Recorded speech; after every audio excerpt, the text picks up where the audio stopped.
आपल्याला एक लिमिट आहे ना,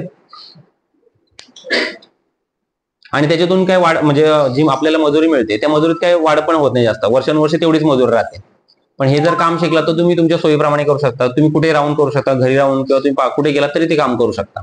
प्लस हे काम करताना कसं आहे, तुम्हाला दिवसाचेच केलं पाहिजे असं नाहीये, तुम्हाला संध्याकाळी वेळ भेटला तर तुम्ही संध्याकाळच्या वेळेत पण ते तुम्ही काम करू शकता, रात्री 12 वाजेपर्यंत जागून काम करू शकता.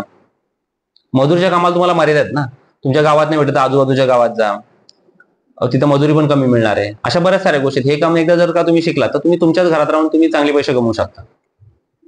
आणि साहजिकच जर तुमचं शिक्षण चांगलं झालं, म्हणजे तुम्ही जर कमवायला लागले तर तुम्ही तुमच्या मुलांना चांगलं शिक्षण देऊ शकता पुढे जाऊन. म्हणजे आता जे काही तुमची परिस्थिती, ती परिस्थिती सुधारणार होईल आणि तुमची मुलं पण पर्यायाने अजून चांगल्या ठिकाणी जातील, कारण त्यांना जर तुम्ही चांगलं शिक्षण दिलं तर त्यांना चांगल्या ठिकाणी नोकऱ्या मिळणार आहेत. आणि बदल घडवणं फक्त आता तुमच्या हातात आहे. आणि तो जर बदल जर तुम्हाला घडवायचा असेल तर तुम्हाला काहीतरी शिकणं गरजेचं आहे, कारण कोणती जर कला जर आपल्याकडे नसेल तर आपण पुढे जाऊ शकत नाहीये. ठीक आहे, चालू साहेब बोला तुम्ही काय.